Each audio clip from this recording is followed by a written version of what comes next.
నమస్కారం అండి. నా పేరు డాక్టర్ గణేష్ రెడ్డి చుండూరి. నేను సీనియర్ ఆర్థోపెడిక్ సర్జన్ రాఘవేంద్ర హాస్పిటల్స్లో. ఈరోజు మనము ఇంకో ముఖ్యమైన టాపిక్ గురించి మాట్లాడుకుందాం. అదేంటంటే చాలామంది ladies especially age of 25 or so calcium tablets తీసుకుంటూ ఉంటారు.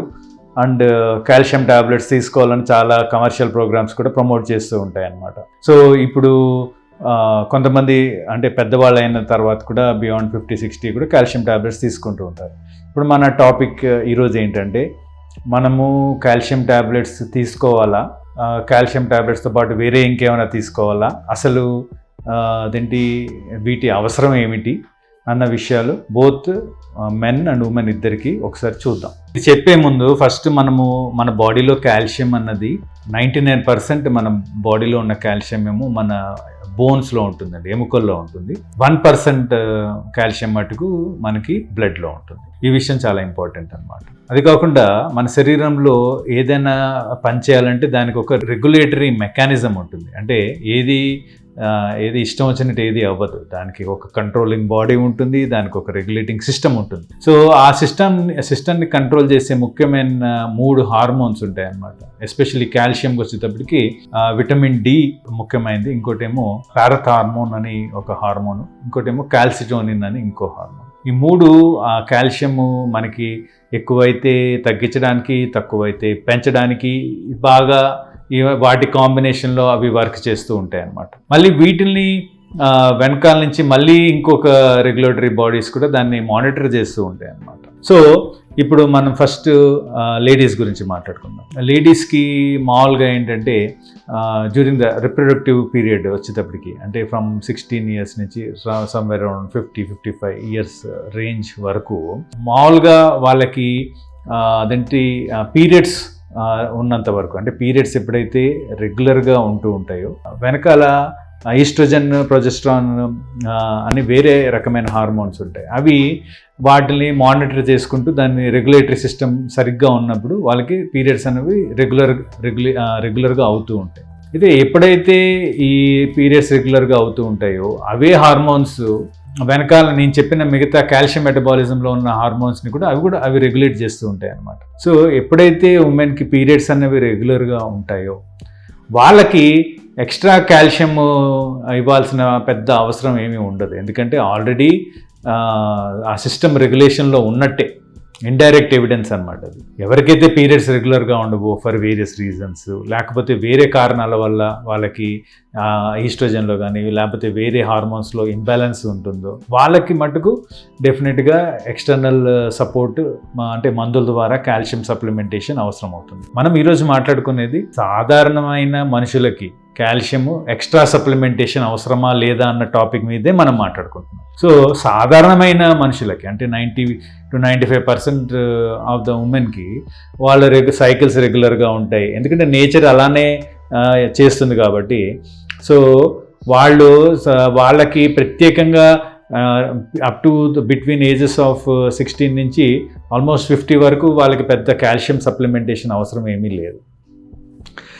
ఎప్పుడైతే వాళ్ళకి పీరియడ్స్ ఆగిపోతాయో అప్పుడు మెనోపాస్ అంటారు దాన్ని. ఆ ఫేజ్కి వచ్చిన తర్వాత ఇప్పుడు ఈ రెగ్యులేటరీ మెకానిజం స్టాప్ అయిపోతుంది కాబట్టి వాళ్ళకి అదేంటి ఏమవుతుందంటే ఆస్టియోపోరోసిస్ అని ఒక అంటే ఆస్టియో అంటే బోను, పోరోసిస్ అంటే సాఫ్ట్, బోన్స్ ముందు మీద కొంచెం మెత్తబడడం జరుగుతాయి. అవి ఎందుకంటే అంటే మీకు అది అర్థం అవడానికి, ఇప్పుడు మనకి రూమ్కి గోడ ఉందనుకోండి, ఆ గోడలో ఇప్పుడు ఒక 100 ఇటుకలు ఉన్నాయనుకోండి, అంటే స్ట్రాంగ్గా ఉంది ఇన్నేళ్ళు. ఇప్పుడు మెల్లిమెల్లిగా ఒక్కొక్క ఇటుక మధ్యలోది పోయి ఆ 100 ఇటుకలు కొన్ని ఏళ్ళకి అది 90 ఇటుకలు అయ్యి తర్వాత 80 ఇటుకలు. చూడ్డానికి మటుకు వాల్ అనే ఉంటుంది, కానీ దాంట్లో ఉన్న ఇటుకలు నెంబర్ తగ్గుతూ పోయి దాంట్లో ఉన్న స్ట్రెంగ్త్ కొంచెం తగ్గుతుంది అనమాట. అంతేగాని చూడ్డానికి పెద్ద తేడా తెలియదు, దాంట్లో ఉన్న స్ట్రెంగ్త్ తగ్గుతుంది. అలా హార్మోన్ చేంజెస్ మూలన అవుతూ ఉంటుంది. అయితే ఇక్కడ మళ్ళీ ప్రశ్న వస్తుంది, ఇలా అవడానికి కారణం ఏంటంటే మెయిన్గా ఉన్న బోన్ని కొన్ని సెల్స్ అవి తినేస్తూ ఉంటాయి అన్నమాట. అంటే దానికి రెగ్యులేటరీ మెకానిజం ఆల్టర్ అయింది కాబట్టి అవి తింటూ ఈ బోన్స్ని కొంచెం మెత్తగా ఉన్న బోన్లో తీస్తుండడం మూలంగా ఆ బ్రిక్స్ని తీస్తున్నాయి అనుకోండి. అలా ఆ బోన్లోంచి ఉన్న సెల్స్ని ఉన్న ఆ కంటెంట్ని తీయడం మూలంగా అవి కొంచెం మెత్తబడుతూ ఉంటాయి. సో కానీ ఇంత చెప్పినా కానీ మనకి కాల్షియం బ్లడ్ లెవెల్స్లో పెద్ద తేడా ఏమి ఉండదు. అంటే ఆస్టియోపోరోసిస్ పీపుల్ని తీసుకొని వాళ్ళ కాల్షియం లెవెల్ మనం మానిటర్ చేస్తే ఎక్కువ మందికి నార్మల్గానే ఉంటుంది. ఇప్పుడు మనం ఏదో అదేంటి కాల్షియం సప్లిమెంటేషన్ చేసుకో మూలంగా అది ఎముకలు వెళ్ళిపోయి మళ్ళీ స్ట్రాంగ్గా అయిపోతుంది అంటే అలా అయిపోయే ఆస్కారం చాలా తక్కువ. మన తక్కువ ఉంటే కదా అది దాంట్లో వెళ్ళడానికి. నార్మల్గా ఉన్నప్పుడు దాంట్లో వెళ్ళి అలా అవుతుంది అని అలా అనుకోవడం కష్టం కదా. సో అప్పుడు కూడా మనకి ఎక్స్టర్నల్ కాల్షియం సప్లిమెంటేషన్ అంత అవసరం ఉండదు. మనం తినే ఆహారంలో మన సఫిషియెంట్ కాల్షియం ఉండి మనము గనక సరైన ఎక్సర్సైజ్ చేసుకొని దాన్ని లోడ్ గనక బోన్ మీద పెడుతూ ఉంటే కొంతవరకు నేచర్ దాన్ని బాగానే సపోర్ట్ చేస్తుంది. కానీ అందరికీ ఒకటే విధంగా ఉండదు. కొంతమందికి అదేంటి beyond 50 years bone first 10 years after the menopause ఎక్కువ బోన్ సాఫ్ట్ అయిపోతూ ఉంటుంది. అలాంటి టైంలో మనము తీసుకునే మెడిసిన్ ఈ ఆస్టియోక్లాస్ అని ఈ సెల్స్ ఏవైతే మన బోన్ స్ట్రెంత్ని తగ్గిస్తున్నాయో దాంట్లో ఉన్న కంటెంట్ తీస్తున్నాయో వాటిని బ్లాక్ చేసుకోవడానికి తీసుకుంటే మనకి అడ్వాంటేజ్ ఉంటుంది. కానీ ఏదో కాల్షియము తీసుకొని లేకపోతే విటమిన్ డి తీసుకుంటే విటమిన్ డి లాంటివి మన కడుపులోంచి కాల్షియం అబ్జార్ప్షన్ చేయడానికి ఉపయోగపడతాయి. అంతేగాని కాల్షియం ఒకసారి బ్లడ్లోకి వెళ్ళిన తర్వాత నేను ఇందాక 1% ఉంటుందని చెప్పాను కాల్షియం, మిగతా అంతా 99% బోన్లోనే ఉంది. సో ఒక్కసారి అదేంటి మనము తిన్న ఆహారంలో విటమిన్ డి కనుక మనము వేసుకుంటే కాల్షియం అబ్జార్ప్షన్ కొంచెం పెరిగే అవకాశం ఉంది. కానీ ఆల్రెడీ నార్మల్ కాల్షియం ఉంటే ఇది ఏ విధంగా మనకు ఉపయోగపడుతుంది అన్నది ఒక క్వశ్చన్ మనకి అరైజ్ అవుతుంది.